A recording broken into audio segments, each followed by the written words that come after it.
Welcome back to 21st Century Radio. I'm your host, Dr. Zohara Hieronimus. The subject of human consciousness and parallel realities is, as our listeners know, one of 21st Century Radio's focus for over 2 decades of programming.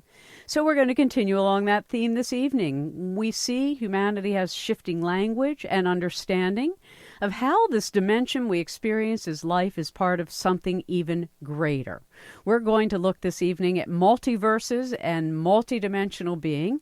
It's a topic that scientists, mathematicians, physicists, and spiritual seekers alike pursue. And our guest this hour, Dr. Stephen Manley, has taken the bold step into the multiverse with some wonderful distinctions about 10 different theories we are going to explore one by one. He is the only man I've ever interviewed who I think could actually do this for us. Dr. Stephen Manley works on experiments of high-energy accelerators around the world. He is as well professor of physics at the University of Rochester, where I suspect his students are exposed to a very deep view of possible realities and may wonder, I think, Stephen, this is fair to ask, if they can change their grades from a distance. Thanks so much for joining us this evening. I don't know if it'll work to change the grades, but probably anything's worth a try. They probably look. They know beforehand. Why don't you describe for us as we start what multiverse means?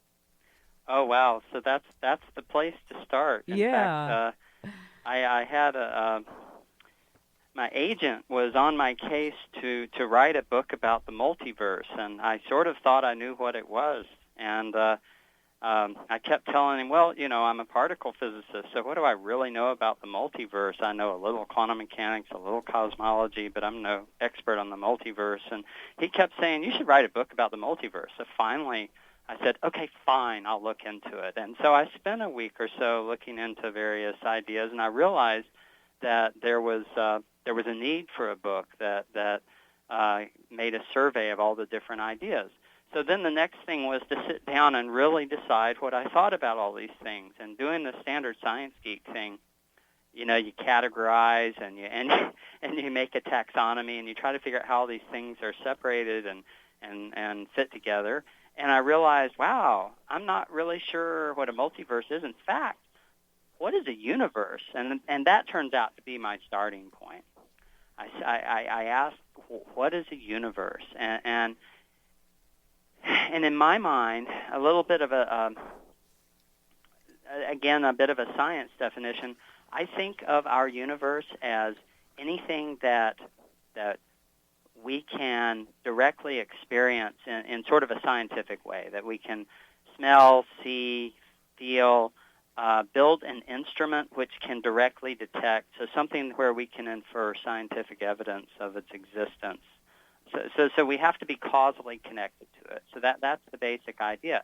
And then a multiverse would be anything that doesn't fit within that. So if there's something outside of what we can be causally connected to, then that's where I started with the definition of a multiverse. And what I thought was really interesting is you said when you began your work, you were kind of a skeptic, thinking, well, these are like dreamers who just want to dream the world into being the way they want. And you go through that actually as one of the multiverses. So if multiverse then goes beyond what our instrumentation and our rational scientific paradigm can explain, multiverse then opens up all these other realms that, for instance, 21st Century Radio has focused on with just phenomenal scientists and philosophers and thinkers and authors over the decades. They would say that it's a dominion of consciousness that goes beyond the physical body. That some people are saying that that could be a way of thinking about this. I would actually view that more as a faith-based multiverse, not something that we have direct evidence for. If you say that the consciousness creates the reality around us, or that there's sort of a threads of reality which our consciousness can guide us through, I think that you're sort of saying the mind is independent of the the chemical and quantum mechanical processes in the brain, because the time scales. It can be, yes. When you say that, you are moving outside of the realm of what I would consider the scientific methodology that we use. Right, so we'll come back to that then, because your faith-based multiverse is at the end of the list. Maybe for the sake of our audience's welfare and my own, because I could not explain your book without you. And many times I can explain any book I read, but yours has so many wonderful summaries of large scientific concepts that I can't adequately explain. So let's look at, for instance, your own involvement in particle physics, because it seems that numbers of people we've interviewed who have crossed the spectrum from just material science to some of the more broader concepts that you're addressing. How has your work in particle physics, for example, brought you into this examination of what a multiverse is? Well, we've had in science in the last 30 years a convergence between our understanding of the very small quantum mechanical nature of matter and fundamental nature of forces in particle physics, and the very, very large our leading theories of cosmology, understanding the evolution of the universe in the early stages of the Big Bang, and how structure came about in the early stage of the universe through quantum fluctuations in the very earliest stages.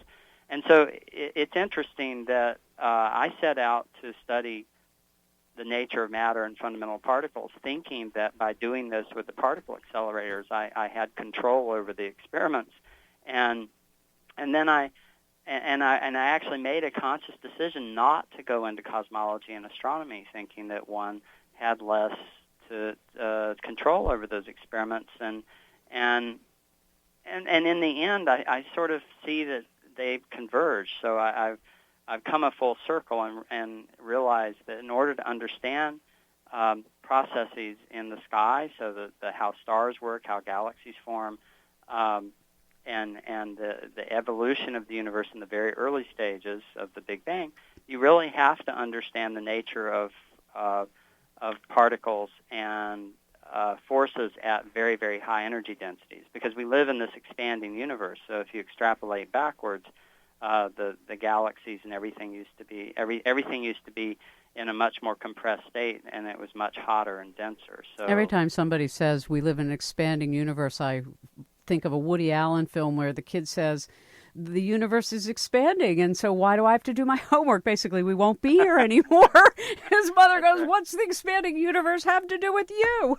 It always reminds me of a Frank and Ernest cartoon where Frank walks in and says, "Of course I'm late to work. The universe is expanding." Exactly. All right, so you say in the beginning of your book, that, and I mentioned that you were kind of a skeptic about all this until you wrote the book, and so you say that, and now the question is not if we live in a multiverse, the question is, do we live in multiple types of universes, and which ones? Multiple types of multiverses. Right, excuse me, right. And Multiple types of multiverses, yeah. And which ones? Yeah, absolutely. Well, my book covers a number of different types of multiverses, and they do range from ones that I went from being skeptical to being downright even more than skeptical about, to others where I think I started out skeptical, and as I learned more about them, I feel that they really are inferred from our best scientific knowledge right now. It's not that we can prove any of them, because by definition we can't step outside of our universe to see another universe out there, but we can infer fairly cleanly the potential existence of a multiverse from theories that we have which work very well. And before you go too far, because I would like to take the rest of the program and actually walk through these 10, actually 11 that I see, but stages or different ways of describing. But for somebody in the audience like that character in the radio days, like what difference does it make? I mean, who cares? I have to pay my bills. I have to cook my dinner. I have to do my laundry. I have to make my bed. I have to show up to work on time. What difference does it make? Well, I have a couple of different answers to give to that. I think one answer is you live in an electromagnetic society. It is very likely that your job centers around that. Certainly yours does, because Yeah. because we're talking on electrical devices and radio works and all of that. There was a day in the 1800s when if you had talked to someone who was learning the basic fundamental science that became our understanding of electromagnetism, you would have thought they're crazy, and you would have asked, of what earthly use is this? In fact, they would have told you, I don't know. People asked Maxwell, whose Maxwell's equations are the famous equations that really govern classical electromagnetism. They asked James Clerk Maxwell, of what use is this? And he said, well, it may be useful for circus sideshow type thing. I mean, it fundamental research is like that. At the time that you're doing it, you don't really have an application in mind. You're probing around, and then when you learn things, perhaps it becomes something that has an application to it. Exactly. So I think I asked that we need to pursue fundamental research, and you never know what will pay off and what won't. Well, not only that, I think you've probably found as a scientist that the answer's in the question. I mean, the fact that we as humans can ask these questions, and I'm so glad you've written the book in the way that you have for a scientific skeptic, because I think it opens a door to something broader than sometimes our society gets hung up on, which is just the physical here and now that they can see, touch, feel, as you described earlier. So why don't we take a little look at first how you went about separating these categories of your horizons. I mean, you first have these space-time separated multiverses. Why don't we talk about what they share in common, and then we'll go through the 6 of them. Okay, so first of all, I needed to create some sort of a way to categorize the different multiverses. And since we consider the universe to be all that we can experience, you then have to ask, how can something be outside of that? And there are different ways for that to happen. And so my basic categories have to do with that. So you could imagine that reality is much, much bigger than our observable universe, or the pieces of the reality that we can ever causally experience. In which case, those regions of the reality are forever causally disconnected from us, and that is one sort of a multiverse. And they are so far from us. I consider those to be separated in terms of space. But physicists have a hard time talking about just space or time, because in relativity the two get mixed up. So we tend to talk about space-time. So I call those space-time separated multiverses. Okay, so one is the beyond the horizon multiverse. I mean, I have to tell you, I was quite fascinated by all of this. I can't say that I've ever seen this all put together. Is this unique to you, or is this what's really happening out there in the field?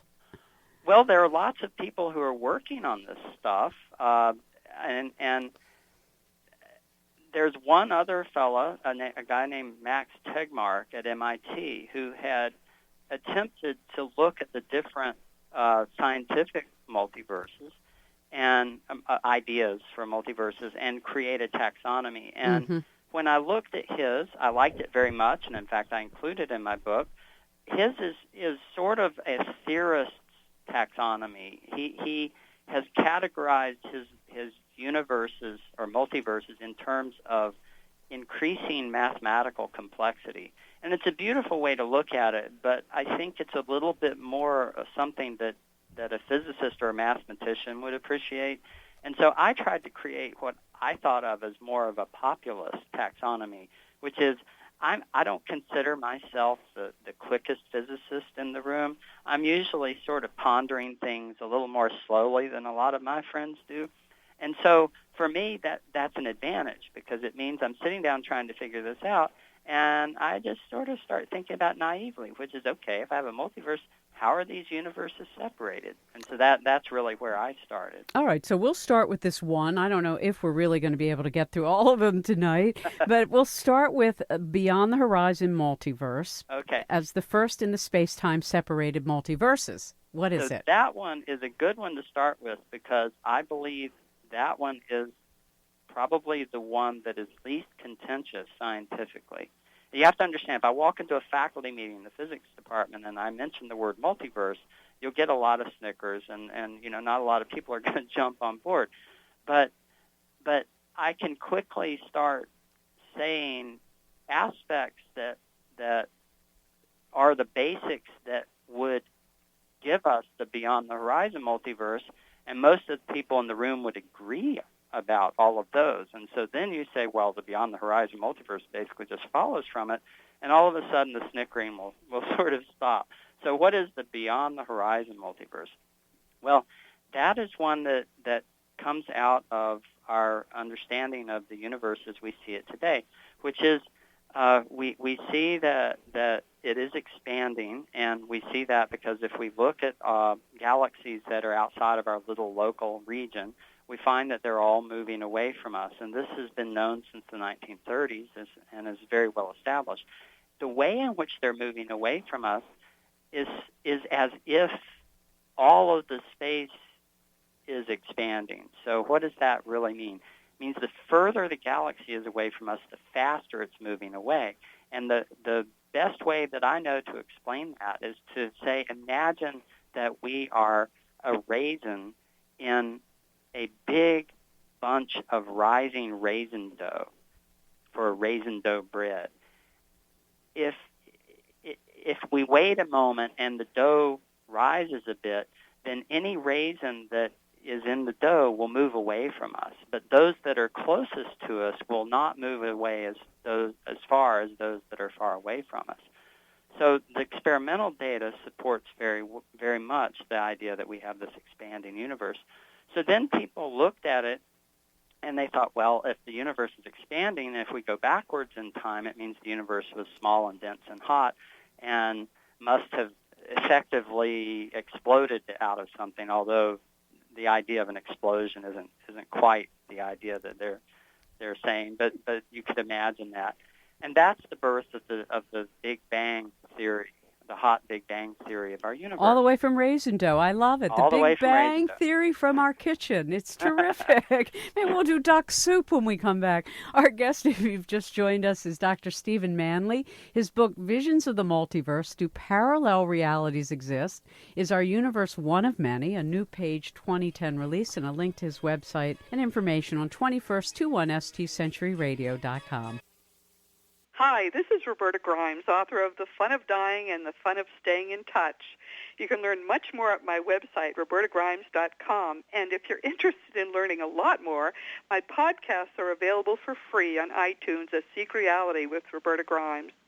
Meanwhile, you're listening to 21st Century Radio with the wonderful Dr. Zohara Hieronimus.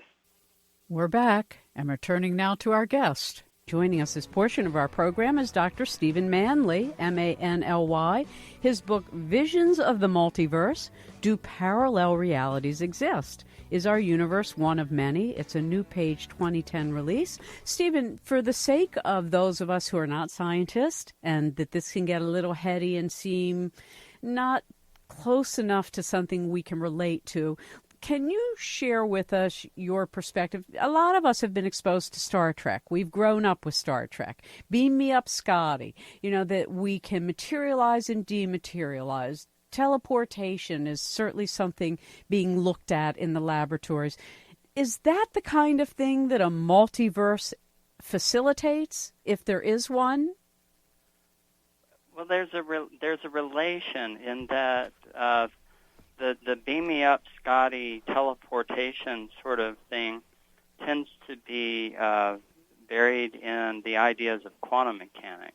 And there is one of the multiverses that is fairly well, how should I say it, one that is acceptable, well founded in the science that we have established these days in quantum mechanics, we call the many worlds multiverse. Which is, of course, my favorite. That's your number 7. I'm going, oh, now I can relate to this one. Can I read the paragraph you have?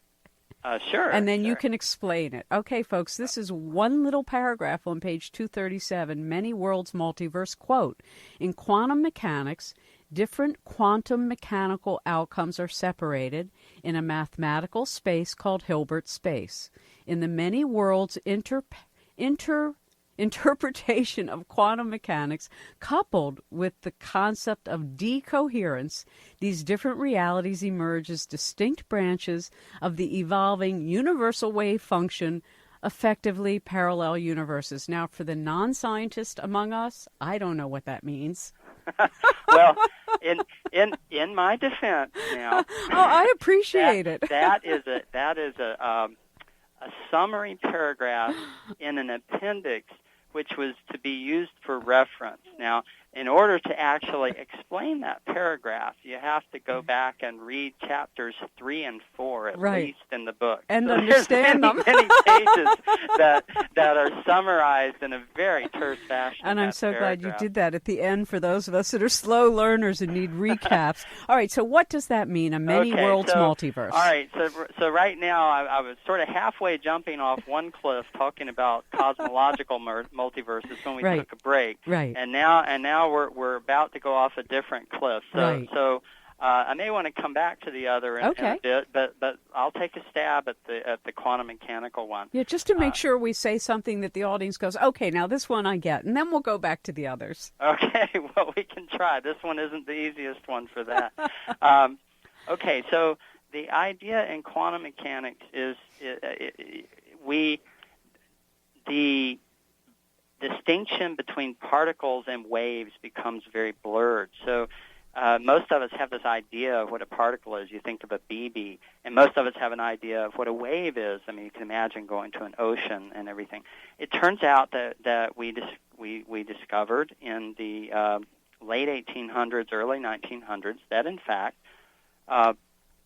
particles have wave-like characteristics, and waves, such as light waves, have particle-like characteristics. So in reality, these things are blurred. And it turns out that there are big implications to that, because we had, prior to the 1930s, we had an idea of how to describe things like an atom. So we had a heavy nucleus that has positive charge, and it's orbited by an electron, which you could sort of think of as a little BB that has negative charge, and they're attracted to one another, and there's sort of this mechanical model you can use. But when we discovered that in fact these particles are waves, it meant that we had to develop a different type of set of equations to describe them, something where the wave-like properties are used. And this is what we actually describe as quantum mechanics. But quantum mechanics then comes in with a lot of strange things, because if I ask where is a particle right this instant, it makes sense because you can look and say there's the particle. But if I ask where is a wave right at this instant, the answer has a little bit of uncertainty in it. So you go to the beach and you can point at a wave, but if I say, okay, find the exact center of that wave, well, where is that exactly? What does it mean? So it turns out the mathematics of quantum mechanics has some inherent uncertainty in it, which has led to a lot of really interesting things. So let's just think about. Let me use one example. One of the things that comes out of quantum mechanics is that we cannot predict things exactly.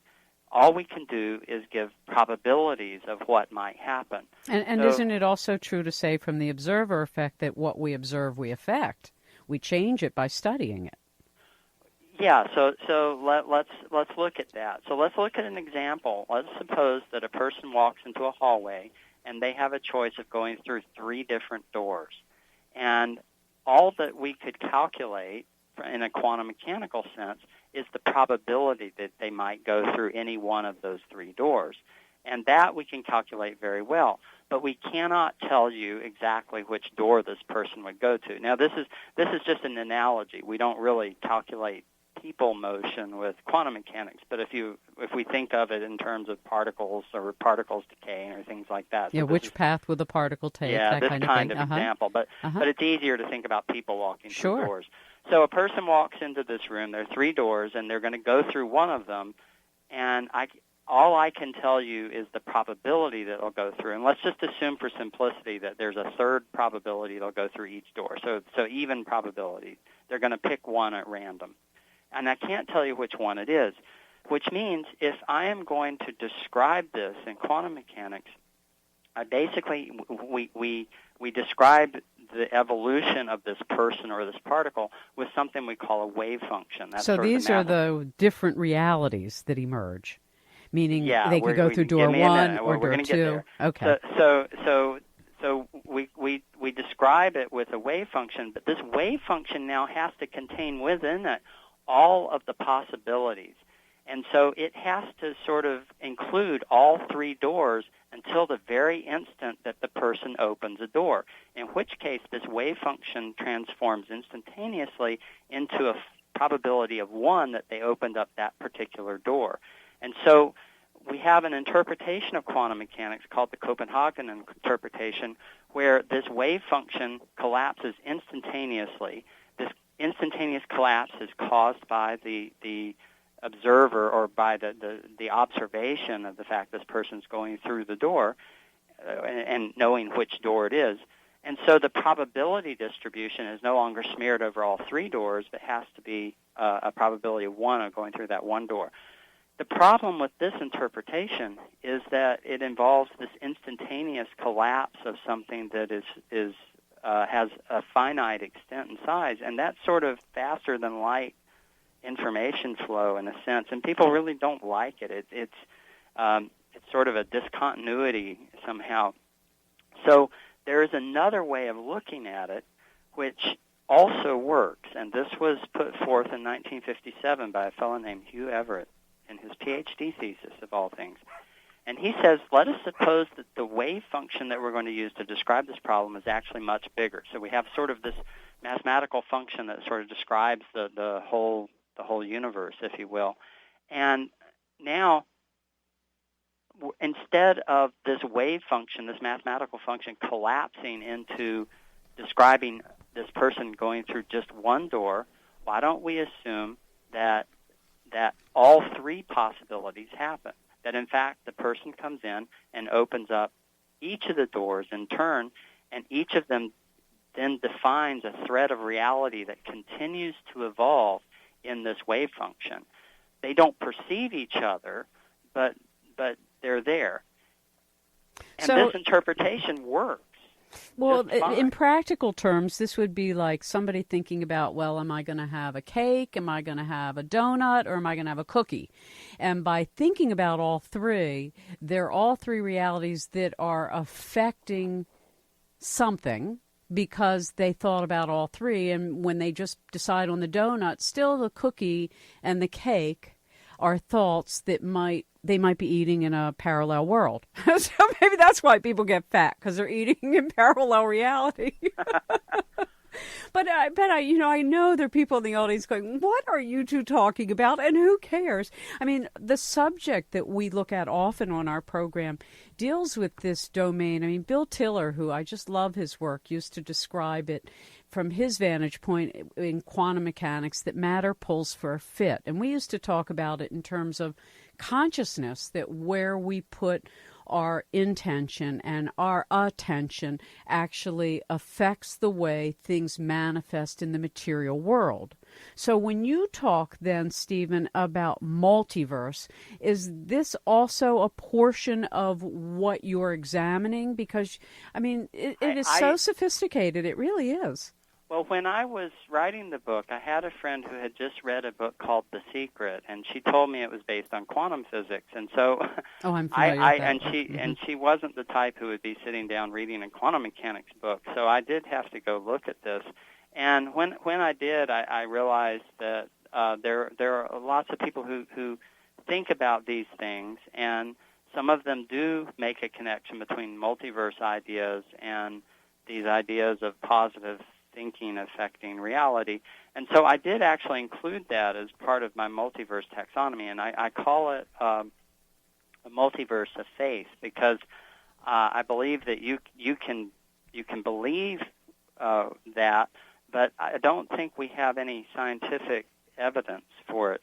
The many worlds multiverse I was describing is something that is basically a formalism that works quite well in quantum mechanics.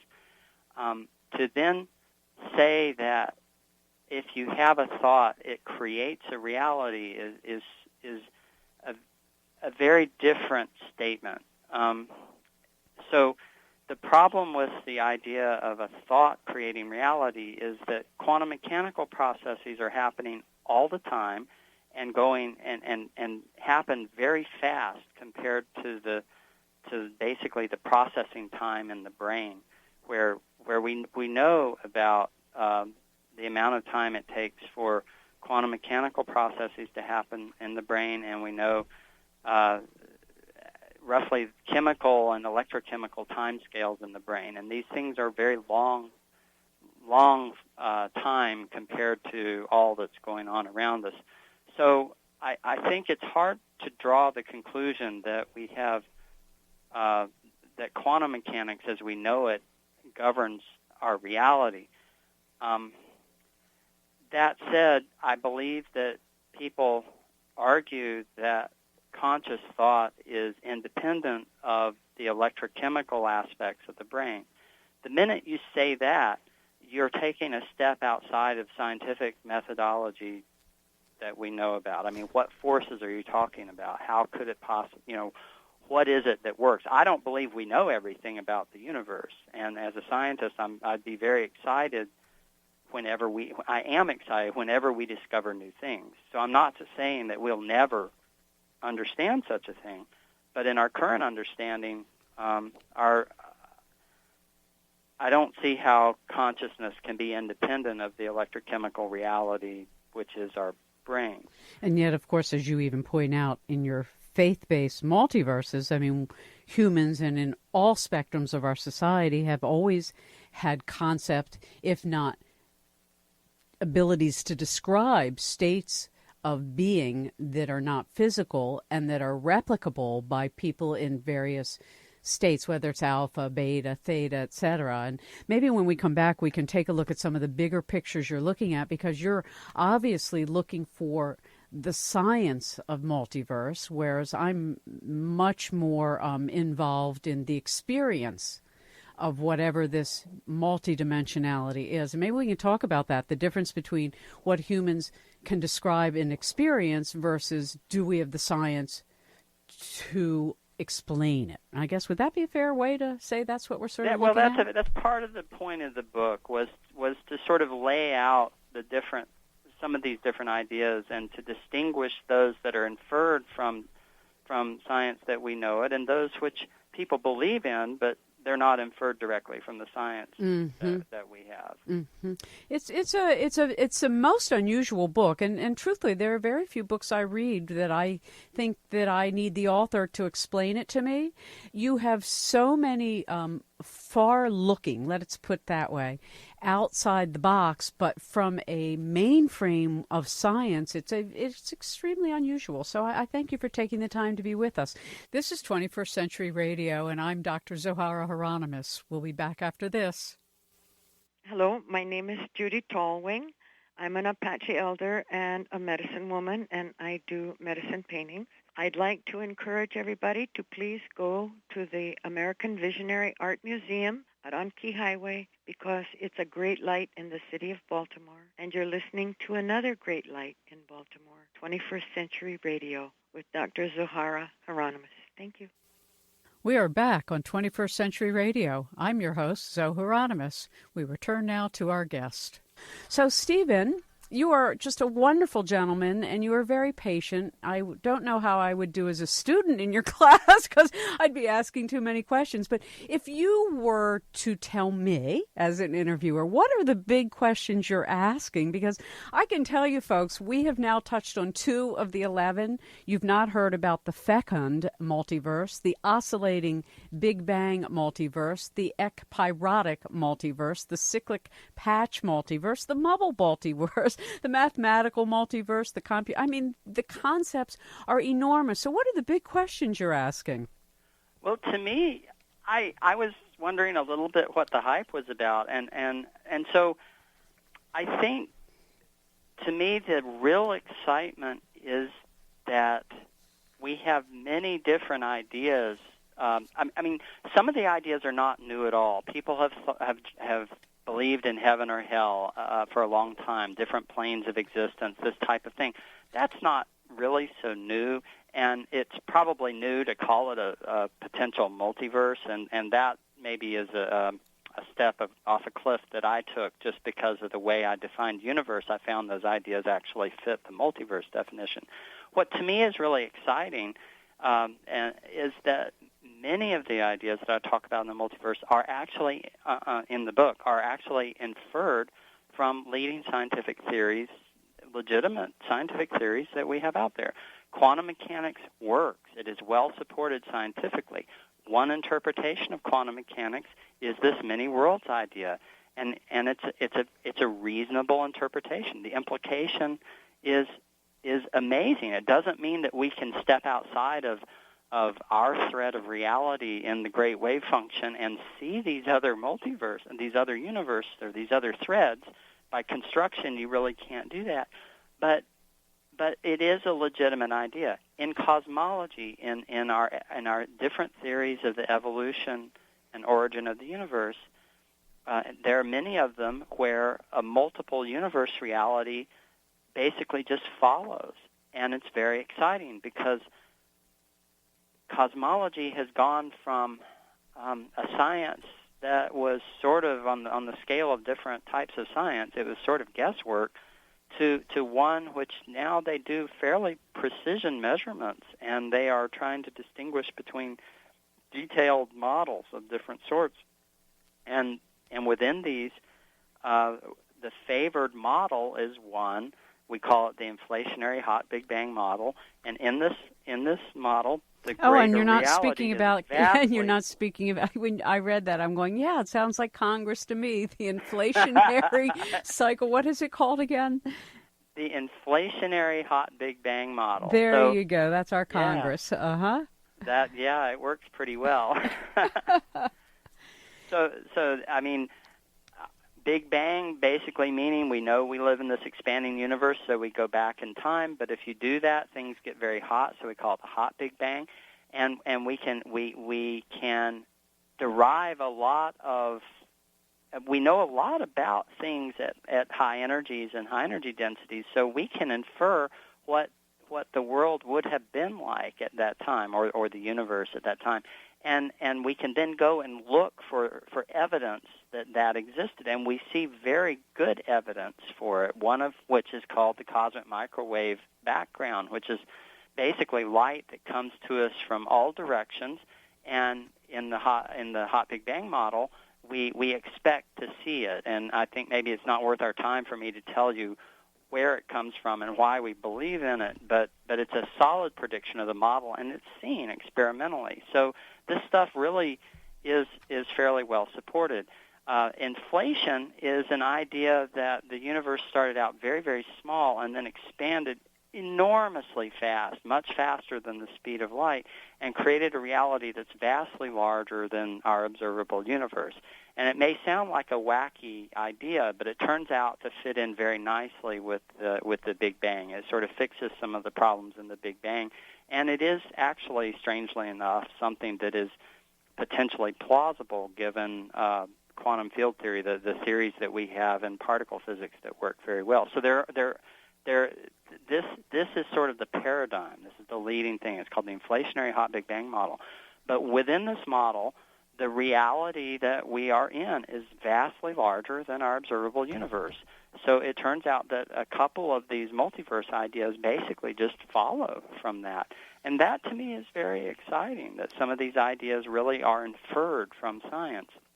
Well, so obviously, I mean, I think one of the things 21st Century Radio and my own programming over the years in other ways has focused on is the place where science and spirit meet. And that is often why I have over the years interviewed in particular quantum physicists, because I felt they were the closest with a particular kind of reverence about life and the mystery of life. You know, sometimes clinical, mathematical kinds of scientists can be a little dry in terms of surely not. and trying to find how these things matter to a person not engaged in it, who doesn't sit around and think in formulas and doesn't really care about a black hole. They want to know where their missing socks are. And so how, though, I mean, for you, you must be just a wonderful educator. You have such a beautiful way of taking very complicated things and making them more manageable. For a person in the listening audience who goes, well, I can tell you that I can see the future, and I can tell you that I have dreams of the past. What does a multiverse have to do with that kind of sensibility? Wow. So people have these experiences that you're talking about. In a number of the interviews that I've had, people like talking about UFOs and things where they've had experiences that they're trying to fit into the whole multiverse idea.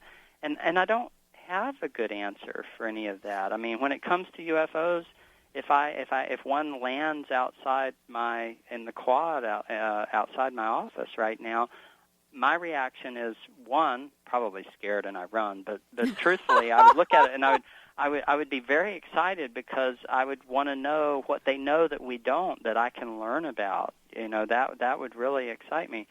But I wouldn't really think that they're flitting in from some other dimension. I would think that it would be a simpler explanation to believe that they probably figured out a way to travel vast distances and are coming from our universe, where it is vast enough that I believe there is life out there. So some of these experiences that people have, I mean, I don't know what to make of those. And I do sort of categorize, I make some categories in the book, basically the faith-based arena, where you can believe in different planes of existence, but they're not causally connected to us, because then they would sort of enter the realm of more our scientific thinking rather than these spiritual planes that people tend to talk about. Yeah, I don't know that I'd agree with you on that particular subject matter, because we've interviewed so many astronauts and scientists who have worked with hard fact material that has come from space sites and crash sites. But that's for, a discussion on another evening, because we're almost at the end of the evening. I want to be sure to end in an arena where what you're looking at is something that science is articulating. Because why? Because we're moving into the space voyaging realm of our evolution, and it's important for us to understand? I think that science has evolved as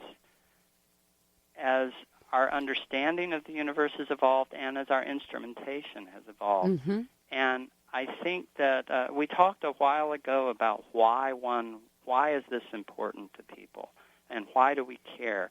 And I think that it is unlikely that this will yield a better toaster, at least not anytime soon. And I think it is unlikely that we're going to have a transporter based on a multi-universe reality anytime really soon.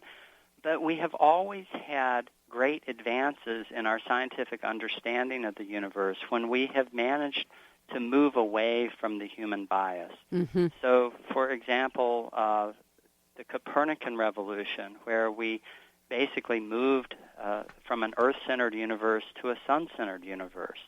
And then we find that the sun isn't the center of the universe, but it is in a galaxy. And our galaxy isn't the center of the universe, but it's one of many. And now perhaps we are in the ultimate of the Copernican revolution, in that we are finding perhaps our universe isn't even unique. There you go. I love that ending right there with the multiverse. Our guest, Dr. Stephen Manley. Thank you for being with us, Stephen. Visions of the Multiverse. You can find all our guests online at www.21st21stcenturyradio.com.